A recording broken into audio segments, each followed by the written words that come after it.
ვლადიმერ პუტინმა მსოფლიოს ამცნო ახალი ბირთვული რაკეტის შესახებ, ბურევესნიკის შესახებ, რომელიც სავარაუდოდ გარღვევას მოახდენს მსოფლიოს შეიარაღებაში და ეს სიამაყით გააგებინა მთელ მსოფლიოს, რომ რუსეთი ფლობს ამ ტიპის შეიარაღებას, რომელსაც შეუძლია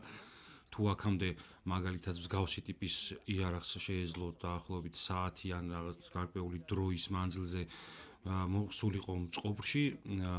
პუტინმა სიამაყით განაცხადა, რომ ბურევესნიკის შემთხვევაში ეს შესაძლებელია რამდენიმე წუთში ან რამდენიმე წამშიო. ამის ფონზე დონალდ ტრამპაც ასევე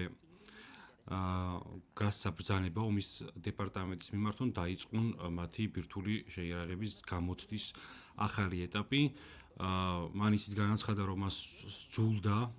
ბირთვული იარაღის გამოცდის მოსალოდნელი შედეგებზე ფიქრი, თუმცა ის იძულებულია, რადგანაც დაახლოებით 5 წელიწადში, როგორც ის ამბობს, ჩინეთი და რუსეთი მოახერხებენ ბირთვული პოტენციალის გათანაბრებას შეერთებულ შტატებთან მიმართებაში. არის თუ არა ეს საგანგაშო სიგნალი მსოფლიოსათვის და შესაძლებელია თუ არა მოვესწროთ ჩვენ იმ სამწუხარო რეალობას, რასაც ქვია ბირთვული დაპირისპირება. დღევანდელ გადაცემებში ჩვენ გესაუბრებით ამის შესახებ და ეს არის პოლიტიკის ეკო და ვეცდებით გასული კვირის გეოპოლიტიკური მოვლენები, ანალიზი, შეფასებები და ასევე ის მოსაზრებები გაგიზიაროთ, რომელიც ამა თუ იმ შეხვედრის თუ ამა და იმ განცხადების უკან შეიძლება იმალებოდეს. ჩვენ ამ კვირაში ვიხილეთ რუსების გენშტაბის უფროსის მოხსენება ომთან მიმართებით და როგორც ამას დასავლური მედიაც აღიარებს და მათ შორის რუსებას დეტალურად გაარჩიეს. უკრაინის ფრონტზე მძიმე ვითარება კუპიასკანსთან და პროკროვსკასთან, ეს არის ტერიტორიები, სადაც რუსეთი ამვითარებს ეგრეთ წოდებულ ქვაბულს, რაც ნიშნავს იმას, რომ ალყაში აქცევს დაახლოებით როგორც რუსები ამბობენ 10,000-მდე უკრაინელს. ამის შესახებ ზელენსკი მას განაცხადა, რომ მძიმე ვითარებაა ფრონტზე, თუმცა როგორც მისი გენშტაბის ხელმძღვანელი საუბრობს, იმედის მომცემია უკრაინელთა თავდადება და რუსეთის წინსვლა მინიმალურია. მართალია, რომ მთელი ამ ომის მანძილზე რუსებმა ვერ მოახერხეს სტრატეგიულად მარტივი გამარჯვება, ეგრეთ წოდებული ბლიცკრიგი არ შედგა, თუმცა ისინი მაინც ფლობენ სტრატეგიულ უპირატესობას და ეს აისახება იმაზე, რომ დღითი დღე ძალიან ნელა, თუმცა მაინც გადაადგილდებიან და იჭრებიან უკრაინის სიღრმეში. რაც შეეხება ის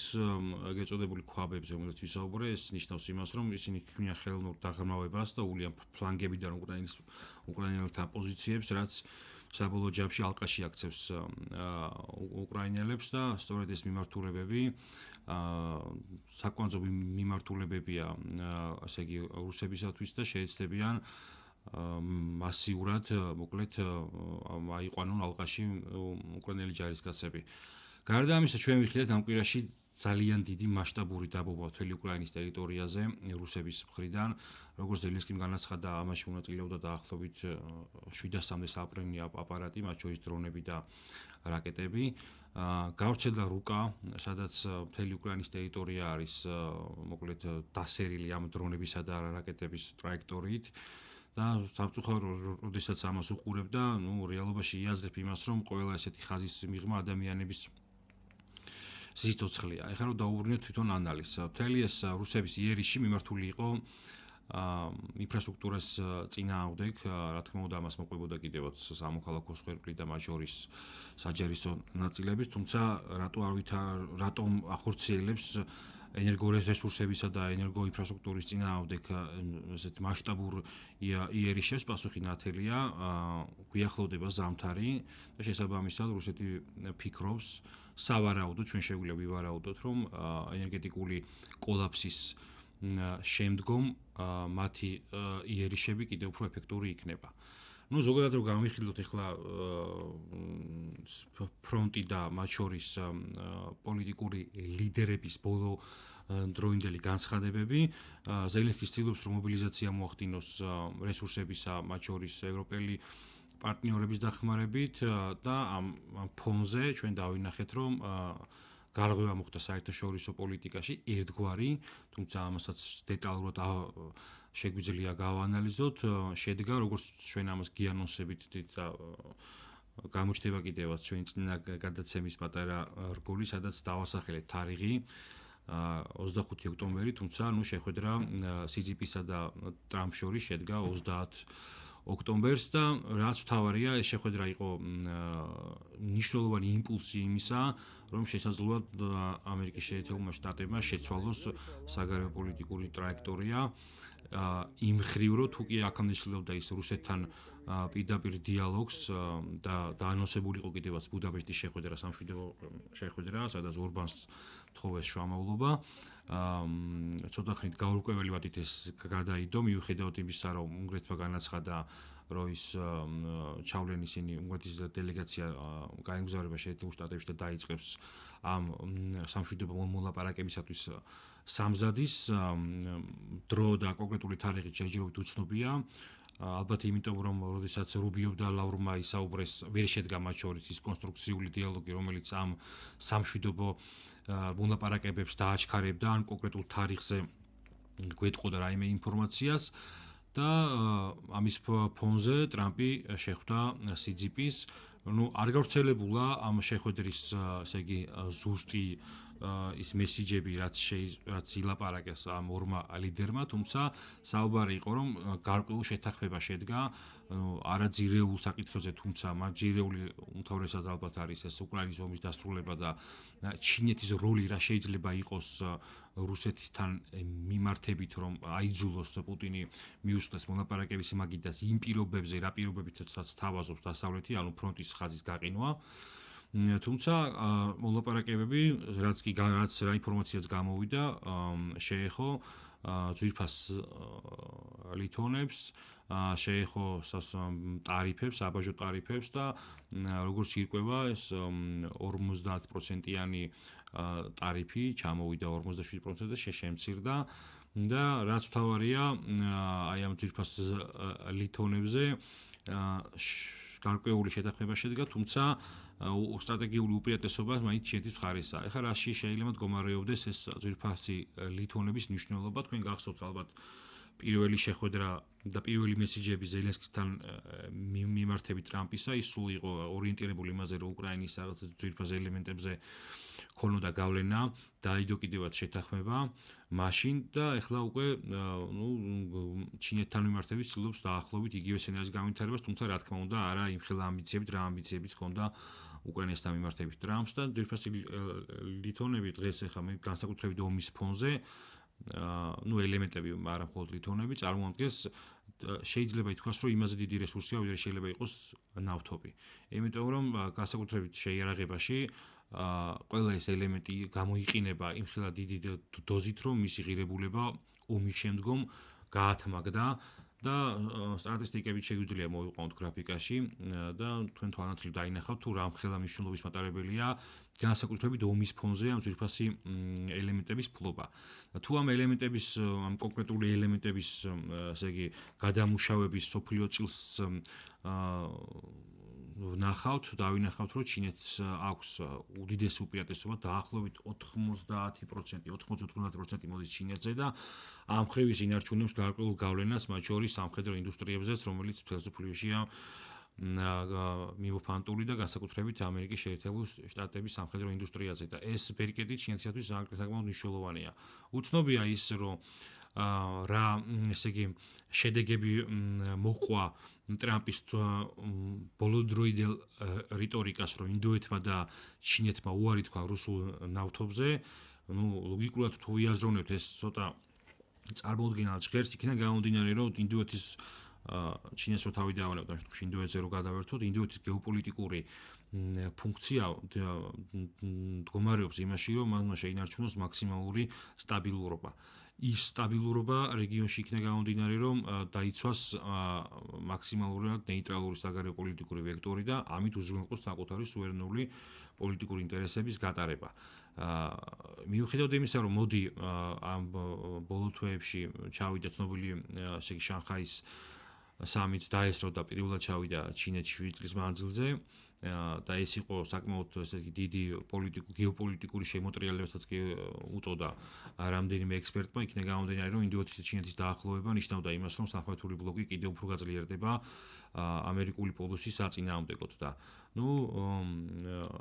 ტრამპის ადმინისტრაცია ეცადა, რომ რაღაცნაირად დაელაგებინა ინდოეთთან ურთიერთობები და გარკვეული გზავნილებიც იყო, რომ აი ინდოეთი თანახმარ ასე იგი უარი თქვას რუსულ ნავთობზე შეამციროს, თუმცა მე ინდოეთის პოზიცია იყო, რომ ეს საკითხი ჯერჯერობით გაყინულია. ყოველ შემთხვევაში ტრამპი ცდილობს, რომ ჩამოაშოროს მთელი სოფლიო, ასე იგი რუსული ენერგორესურსების ნაკადს და ამით კიდევ უფრო მეტი ენერგო კრიზისი გამოიწვიოს და ეკონომიკური კრიზისი. მან თქვენ ნახეთ, რომ დაუწესა კიდევაც სანქციები, აი მაგალითად საინტერესო იყო ის, რომ როდესაც ბუდაპეშტის შეხვედრაზე შეთანხმდნენ და უკვე შემდგომი საუბარი გაიმართა ლავროსა და რუბიოს შორის, აღმოჩნდა, რომ რუსეთი უარზე იყო იმ გეგმაზე, რაგაც შეთავაზეს და ამის შემდგომ უკვე დაუწესა მას სანქციები როსნებსა და ლუკოილის, ესე მთავარ ორ გიგანტს, რუსულ გიგანტს. მე აღმოჩნდა, რომ გერმანია იყო დამოკიდებული ძალიან, მაგალითად ბერლინის მოხმარების 100% მთლიან რუსულ ენერგორესურსებზე მოდიოდა და მოკლედ ესე იგი გერმანიის შვილობილ, ანუ იმ შვილობილ ორგანიზაციებს, რომელიც ევროპის მიმართულებით ოპერირებენ, განსაკუთრებით გერმანიის მიმართულებით, სანქციები მოუხსნეს და გარკვეული ვადა მისცეს გერმანიას, რომ ენერგოდივერსიფიკაციის პოლიტიკა განავითაროს. ხო და აი ამ ფონზე ცდილობს, რომ განსაკუთრებით რაღაცნაირად მოგუდოს ეს რუსული ენერგო დომინაცია მსოფლიოში, მაგრამ ისევ კითხვა გასაგებია, რომ დაუშვათ რომც ესე განხორციელდეს, წარმოიქმნება უდიდესი დეფიციტი და ეს დეფიციტი ვიღაცამ უნდა შეაფსოს. ამერიკული ნავთობზე რო ვისაუბროთ, ამერიკული ნავთობი საკმაოდ ესე იგი ძვიადღირებულია და გარდა ამისა მას თვითონ სჭირდება. არსებობს ვენესუელის შემთხვევაც და თქვენ ნახეთ, როგორ აქტიურად ცდილობს შეერთებული შტატები ვენესუელაზე ზეწოლის განხორციელებას. 28 ოქტომბერს მადურო ჩავიდა კიდევაც მოსკოვში და პუტინთან მოაწერა სტრატეგიული შეთანხმებას ხელი და ითქვა კიდევაც ის, რომ ეს სტრატეგიული შეთანხმება არის რაღაცნაირად გარანტი იმისა, რომ შეაკავოს ამერიკული აგრესია ამ ლათინო ამერიკულ ქვეყანაზე, თუმცა დღეს 31 ოქტომბერს, როდესაც ეს ვიდეო იწერება, გავრცელდა ინფორმაცია რამდენიმე დასავლურ მედიაში, გავრცელდა ინფორმაცია, რომ შეერთებული შტატები სერიოზულად ფიქრობს უკვე სამხედრო ესკალაციას ვენესუელაში. ვაშინგტონ პოსტში დაიწერა ისიც, რომ მადურო მოუწოდებს რუსეთის, რომ დაეხმაროს აი ამ სამხედრო და პოლიტიკური კრიზისის თავიდან ასაცილებლად, მოკლედ ამ მიმართულებით ვითარება იძაბება, თუმცა რომც დაუშვათ ვივარაუდოთ, რომ ვენესუელის ენერგორესურსები ხელში ჩაიგდო შეერთებულმა შტატებმა, ესეც საკმაოდ დიდ კითხვის ნიშნავს სვამს იმ კუთხით, რომ ვერ მოახდენს სრულ დივერსიფიკაციას, იმ თავარი მარტივ მიზეზიდან გამომდინარე, რომ ინდოეთი და ჩინეთი არაპირებენ თავიანთი სტრატეგიული პოზიციონირება შეშეცვალონ და მთელი თავიანთი მოთხოვნა გადააბარონ შეერთებულ შტატებს, მოთხოვნა მიწოდება ენერგორესურსების მხრივ, იმიტომ რომ ამ შემთხვევაში ისინი დაკარგავენ სტრატეგიულ უპირატესობასაც დასავლეთთან მიმართებით და გარდა ამისა პირიქით დამოკიდებულები გახდებიან მათზე და ეს იქნება როგორც ჩინეთისთვის, ასევე ინდოეთისათვის თავიანთი ეროვნული ინტერესების გათვალისწინებით გეოპოლიტიკური კატასტროფის ტოლფასი და მთლიან ჩამოშლის სამხრეთული ბლოკისა და ალტერნატიული, ესე იგი, პოლუსის მშენებლობის იდეას გაუფასუროს ბრიქსის კავშირსაც და მოკლედ ანუ ეს შეხედულება დიდ გეოპოლიტიკურ სირთულეებს წარმოქმნის და არც მგონია, რომ ოდესმე შეიძლება მსგავსი პოლიტიკური სურათი ვიხილოთ. თუმცა ევროპული ბაზარის დააკმაყოფილება, რა თქმა უნდა, ვენესუელური რესურსებით შესაძლებელია და ალბათ ამ ხრივ რაღაცნაირად ლავირება შეეცდება. არ ვიცით რა დონეზე გართულდება სიტუაცია ლათინო ამერიკაში, თუმცა ფაქტი ჯიუტია, რომ მობილიზაცია საკმაოდ დიდია იმ საზღვაო აკვატორიაში, საიდანაც ასე იგი ამერიკული სამხედრო ნაწილები ემუქრებიან ვენესუელის ოფიციალურ რეჟიმს. დაანონსდა ისიც, რომ სიძიპინისა და ტრამპის შეხვედრა ესერჯერადი არ იქნებოდა, ეს გაზაფხულზე ეწევა პეკინს სავარაუდოდ და შემდეგ უკვე ჩინეთის ლიდერის ვიზიტი განხორციელდება შეერთებულ შტატებში. მოკლედ ამ კუთხით გარკვეული, ასე იგი, იმპულსები, პოლიტიკური იმპულსები არის და ცდილობა იმისა, რომ ჩინეთის ზეგავლენით გავლენა მოახდინონ უკრაინის ფრონტზე შეინიშნება, თუმცა აქ ალბათ უფრო დიდი გეოპოლიტიკური თამაში უნდა იყოს იმისა, რომ შეერთებულ შტატებმა რამენაირად აი სამხრეთული ბლოკის ყველა წევრთან, მათ შორის რუსეთი იქნება, ინდოეთი თუ ჩინეთი, ისეთი ტიპის ურთიერთობის დამყარება მოახერხოს, რომ შეაფერხოს მათ შორის ის შეკავშირება, რაც საკმაოდ დიდ საფრთხეს წარმოქმნის ამერიკული ჰეგემონიისათვის და ისეთი ტიპის გარიგებები დაამყაროს, რომელიც გარკვეულწილად ორივე მხარისთვის სარგებლის მომტანი იქნება და გადააბადოს ის პროცესი, რასაც ქვია მულტიპოლარულ სამყაროში ამერიკული დომინაციის ნელ-ნელა საინტერესო, ესე იგი, პოლიტიკური ნიუსები იყო ამ კვირაში ევროპულ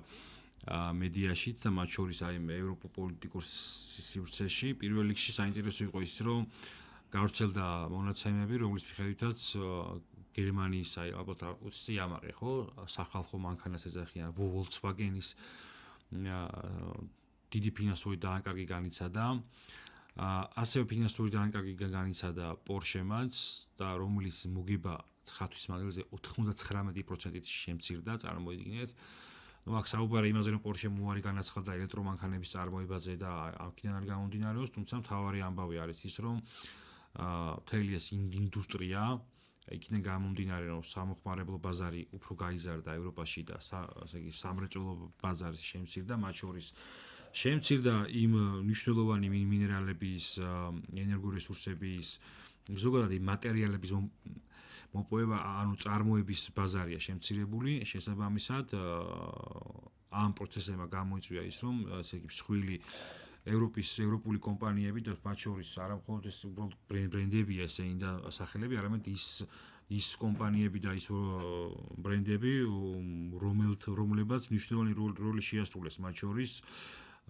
საბჭოთა კავშირის დაშლაში იმ კუთხით, რომ სწორედ ის რომ აქ რო რაღაცნაირად ძველი საბჭოთა მანქანებით მოძრაობდა ხალხი იქ და ოცნებოდნენ ხოლმე ესეთი ტიპის ბრენდებზე, როგორიც შეიძლება იყოს Mercedes-ი, BMW და Volkswagen-ი ასე შემდეგ. ესეთი დიდი კომპანიების ფინანსური ზარალი და პრაქტიკულად კატასტროფა, ხო, მნიშვნელოვნად მეტყველებს ზოგადად იმ ეკონომიკურ ბაზარზე, რაც დღეს ევროპაშია და იმ პოლიტიკურ ისტაბლიშმენტზე, რომელიც ცდილობს რომ რაღაცნაირად ევროპული ბებერი კონტინენტი ახალ პოლიტიკურ ველზე პოზიციონირება გაუმართოს. და ამ ფონზე კიდევ როდესაც საუბრობენ, რომ აიცი რა გერმანია იწყებს დიდ გადაიარაღების პოლიტიკას, შეიძლება ევროპა რომ ხელი შეუწყოს უკრაინის ფრონტზე იარაღის მიწოდებას, მასიურ მიწოდებას, ცოტა არ იყოს კითხვის ნიშნებს ბადებს, იმიტომ რომ საკუთარი ინდუსტრიის გადარჩენაც კი საკითხავია რამდენად მოახერხებენ. შეერაღების მიწოდების კუთხით საინტერესო იყო ის, რომ საფრანგეთი აპირებს, როგორც თვითონ განაცხადა, უკრაინის ტერიტორიაზე ჯარების შეყვანას და თარიღი დაასახელეს 2026 წელი. აქ საუბარი იყო, რომ ეს უნდა მოხდეს მას შემდეგ, რაც ომი დასრულდება, თუმცა აი თქვენ წარმოიდგინეთ ის პოზიცია, აი რა პოზიციასაც აჟღერებს რუსეთი თუ რატომ დაიწყო ეს ომი, იმიტომ რომ მის ტერიტორიაზე ის არ დაუშვებს მისი ინტერესის სფეროს, ასე იგი მისთვის სასიცოცხლო მნიშვნელოვან ტერიტორიებზე, როგორც ლავროვმა თქვა, ეხლა ბოლო კვირას, რომ ეს არის სამხრეთ კავკასია და უკრაინაო, სამწუხაროდ, გვინდა არ გვინდა ესეა და ამას ლავროვის თქვა არ ჭირდება, იმიტომ რომ ისტორია მეტყველებს ამაზე და ეს ბუფერული ზონები, რაც არის იგივე კავკასია და იგივე უკრაინა, მისთვის არის მნიშვნელოვანი, რომ დაიწყო კიდევაც ეს დიდი სამხედრო კამპანია. და მიზეზი იყო ის, რომ დაუშვებელია მისთვის ნატო სამხედრო საჯარისო ნაწილების განთავსება უკრაინის ტერიტორიაზე. საბოლოო ჯამში კი მიიღო ის, რომ მთელი ნატო ჩართულია რუსეთის წინააღმდეგ ომში, თუმცა ფიზიკურად ამ საჯარისო ნაწილების გამოჩენა ნიშნავს იმას, რომ ომი არ დასრულდება და ეხლა ის, რომ ეუბნებიან დასავლეთიდან, რომ ჩვენ ვაპირებთ იქ საჯარისო ნაწილების შეყვანას და სამხედრო კონტინენტის განთავსებას, ბუნებრივად მეტყველებს იმაზე, რომ 2026 წელს ამ სტრატეგიით და ამ ტენდენციით ომი არ დასრულდება და რუსეთი შეეცდება ნელა იქნება ეს თუ სწრაფად თუ ეფექტურად მისი მხრიდან რუსეთი შეეცდება გააგრძელოს და მაქსიმალურად ვაბანკზე წავიდეს რომ ამ ომში გაიმარჯვოს და ზოგადად ეს გეოპოლიტიკური ჩიხი რაც შექმნილია უკრაინაში მოლაპარაკებებს ნებისმიერ ტიპის მოლაპარაკებებს კითხვის ნიშნის ქვეშ აყენებს იმიტომ რომ ერთის მხრივ თუ კიდე შეერთებული შტატები ამ შემთხვევაში დასავლეთში ამას შეერთებული შტატებს გულისხმობ რაღაცნაირად შეელევა უკრაინას ეს ნიშნავს რომ მთელი ევროპული კონტინენტზე უდიდესი გავლენა იქნება რუსეთს და ხოლო თუ მეორე მხრივ რუსეთი გაჩერდება არსებულ ფრონტის ხაზებზე ეს შიდა კოლაფს გამოიწვევს მარტივ მიზეზთა გამო რომ მან დაიწყო ამ ხელა სამხედრო კამპანია უპრეცედენტო სანქციების ქვეშ დააყენა მისი ქვეყანა და ბუნებრივია ერთ რამეს მოითხოვს ადგილობრივი საზოგადოება და მათ შორის რუსული პოლიტიკური ესტაბლიშმენტის რომ ეს ომი გამარჯვებით დაასრულოს. ამიტომ აქ არის ჩიხი და ნებისმიერი მოლაპარაკება ნიშნავს იმას რომ კომპრომისი უნდა იყოს ორივე მხრიდან ძალიან დიდი და რაც ამ ეტაპზე წარმოუდგენელია. რაც შეეხება კიდევ რომ დავუმკვიდროთ ევროპულ იმას რა ქვია ბებერ კონტინენტს რა საინტერესო განცხადება გააკეთა მათ შემდეგ რაც სოფლიოს ააცნო რუსეთმა ახალი ბირთვული რაკეტის შექმნის შესახებ გამოვიდა ბელგიის თავდაცვის მინისტრიც და თქვა რომ თუ მოსკოვი დაემუქრება ბრიუსელსო ჩვენ მას მიწასთან გავასწორებთო და ეხლა თქვენ წარმოიდგინეთ ბელგია რა თქმა უნდა საკმაოდ მდიდარი და პოლიტიკური ესტაბლიშმენტის მხრივ ესეთი არის რა მდიდარი ქვეყანაა იქ არის მთელი ევრობიუროკრატია შეშეკრებილი თავისი კაია კალასებით და ურსულა ფონ დერ ლაიანით ბელგია როგორ ემუქრება რუსეთს კომიკურია იმიტომ რომ სხვა განცხადება არ გაუკეთებია და ბელგიის თავდაცვის მინისტრმა პირდაპირ დაემუქრა მოსკოვს რომ ის მიწასთან გაასწორებს სხვადასხვა ბელგია ჩვენზე ტერიტორიულად უფრო მცირე ქვეყანაა ვიდრე საქართველო.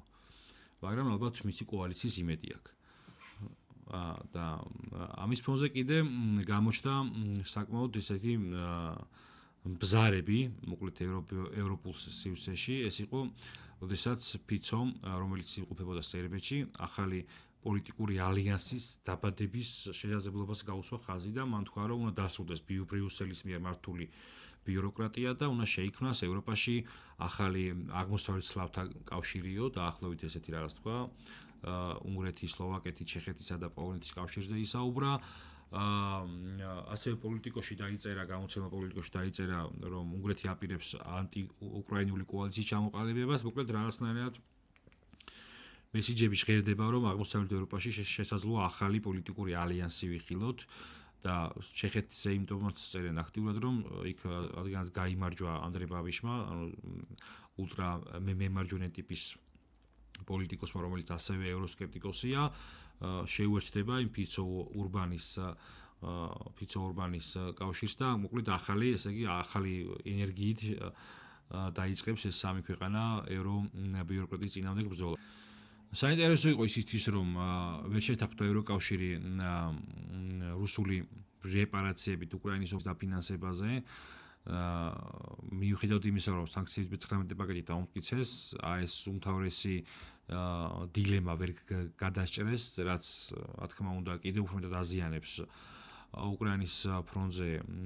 სასიცოცხლო მნიშვნელოვანი რესურსების მიწოდების პროცესს. მოკლედ ამ გაურკვევლობაში ევროპა კარგავს მნიშვნელოვან დროს და მნიშვნელოვან რესურსს. თუმცა საინტერესო იყო ის, რომ გავრცელდა, არ ვიცი ხეს ამდენად დადასტურებულია, გავრცელდა ესეთი განცხადება, რომ გერმანია, ესეთი ნიუსი უფრო სწორად, რომ გერმანია თანახმაა მხარი დაუჭიროს თურქეთის ინტეგრაციას ევროკავშირში. ეს პოზიცია ერდოღანმა რამდენიმე კვირის წინ თვითონაც გააჟღერა და მოუწოდა ევროკავშირს, რომ დროა რომ ესე იგი თურქეთი მიიღონ და თურქეთის რომ დაუშვათ მოკლედ რა, დაშვების დონეზე რომ მიმჯელოთ, თურქეთის გაწევრიანება ევროკავშირში აბსოლუტურად გადაატრიალებს ამ ევრობიუროკრატიას მრავალი მიზეზთა გამო, მათ შორის იმ უდიდესი რესურსების, რასაც თურქეთი ფლობს, კიდე ადამიანური და კიდე ინდუსტრიული და გარდა ამისა თვითონ პოლიტიკურ წონასაც გააძლიერებს. ცოტათი რო შევეხოთ თურქეთს ამ ბოლო ხანებში საკმაოდ აქტუალურია, მოკლედ თუნდაც შარლემ შეიხის ვიზიტის დროს, როდესაც ტრამპის გვერდზე იჯდა ერდოღანი მაქამდე, როდესაც ერდოღანი იმყოფებოდა ვაშინგტონში, გავრცელდა კადრები, როგორ ესაუბრება ტრამპი ერდოღანს, რომ და საუბრობს მასზე, რომ სწორედ მისი დამსახურება ის, რაც მოხდა სირიაში და სირიის არსებული ხელისუფლება, რომ თავიდე ბოლომდე თურქეთის გავლენის ქვეშაა. მოკლედ საკმაოდ გაძლიერდა თურქული პოზიციები რეგიონში, მათ შორის კავკასიაში და ამ კვირაში ფაშიანმა განაცხადა, რომ ის მზად არის გაატაროს თურქულ-აზერბაიჯანული ტვირთები უპრობლემო და უსაფრთხოდ და არ ამოვარდეს ამ რაღაცნაირად ამ ორი ქვეყნის, რომელიც ასე ეძახიან ერთი-ორი ორ ქვეყანაში, აი ამ ორი ქვეყნის ინტეგრაციის გეოპოლიტიკურ პროექტიდან და თურქეთის გაძლიერების მიზანი, რასაც დასავლეთი ცდილობს აქტიურად რომ მხარი დაუჭიროს. ახლა გერმანია ამას რო იტყოდა, თქვენ წარმოგიდგენიათ, მიუხედავად იმისა, რომ მოსახლეობის უდიდესი ნაწილი ემიგრანტებისა თურქერენულად თურქებზე მოდის, ხო, გერმანიაში დაახლოებით სხვადასხვა მონაცემები 10-12-8 მილიონზეა საუბარი, რომელიც ეთნიკურ თურქებზე, რომელიც გერმანიაში ცხოვრობენ. მიუხედავად ამისა, და იქ საკმაოდ დიდი იყო, ხო, აგრესიული ფონი გვახსოვს შემთხვევები ანტითურქული გამოსვლებისა და ასე შემდეგ, გერმანიის პოლიტიკური, ესე იგი, ცვლილება, რომ თანახმა ევროკავშირის, ეს მეტყველებს იმაზე, რომ ვიღაცამ რაღაცაზე რაღაცნაირად დაალაგა ისე, რომ გაძლიერდა თურქეთის მხარდაჭერა. ამ კვირაში ვიხილეთ იცის, რომ ბრიტანეთის პრემიერ-მინისტრი შეხვდა ერდოღანს და ხელი მოაწერეს ხელშეკრულებას, რომლის მიხედვითაც თურქეთი და ბრიტანეთი გარკვეული ტიპის შეიარაღებაზე შეთანხმებას გააფორმებენ, საუბარია დაახლოებით 8 მილიარდ გირვანკა სტერლინგის ღირებულების საქონელზე, რაც საკმაოდ დიდი თანხაა და დიდ უპირატესობას მიანიჭებს კავკასიაში თურქეთს. სამწუხარო რეალობაა ის, რომ მსოფლიო არსებული ვითარებით მიდრეკილი ნამდვილად არ არის მსოფლიო პოლიტიკური ვითარება, ასე იგი კონფლიქტების გამოხმისაგენ პირიქით, რასაც უყურებთ ესკალაციის მომენტები კიდევ უფრო მეტად იზრდება და ამ ფონზე მნიშვნელოვანია მათ შორის კავკასიაშიც და მათ შორის საქართველოში მაქსიმალურად სიფრთხილით, მაქსიმალური აი ამ პროცესების ანალიზით დავიწყოთ პოზიციონირება და შემთხვევითი არ იყო ის, რომ ლავროვმა განაცხადა, წეგანაც ვახსენე, რომ რუსეთისთვის საერთოდ მნიშვნელოვანია კავკასია და უკრაინა და ჩვენ გვინდა არ გვინდა, ეს არის მოცემულობა, ეს არის ისტორიული წარსული ჩვენი სამწუხარო რეალობა, მათ შორის იქიდან გამომდინარე, რომ შენი ქვეყნის ტერიტორია ვიღაცისთვის მნიშვნელოვანი და იქიდან მხოლოდ იმ კუთხით, რომ რაღაცნაირად ბუფერული ზონა შექმნას და ამ დროს შენ ცდილობ, რომ გადარჩი ამ პოლიტიკურ ქაოსში. ამიტომაც ყურადღებით უნდა დავაკვირდეთ ჩვენს გარშემო არსებულ ვითარებას და პოლიტიკურ ცვლილებებს და ალბათ მაქსიმალური დივერსიფიკაციით და მათ შორის ჩვენთვის სასარგებლო ეროვნული ინტერესების თანხვედრაში მყოფი საერთაშორისო ფორმატები იქნება ეს თუ ის ახალი მსოფლიო წესრიგი, რაშიც გავიღვიძეთ, რაც გულისხმობს ახალი პოლუსების წარმოქმნას, ყველა ეს ამ შანსის გამოყენება იქნება აუცილებელი და არა მხოლოდ შანსებით, არამედ იმ საფრთხების დანახვა, რომელიც შეიძლება აი ამ დიდი ქვეყნების და მათ შორის რეგიონალური ლიდერების პოლიტიკურ თამაშს შეიძლება მოყვეს. ვისურვოთ ის, რომ მშვიდობა იყოს მათ შორის კავკასიაში და უკრაინის მიმართულებით, ასევე ლათინო ამერიკის მიმართულებით, თუმცა პოლიტიკური რეალობა სხვანაირია.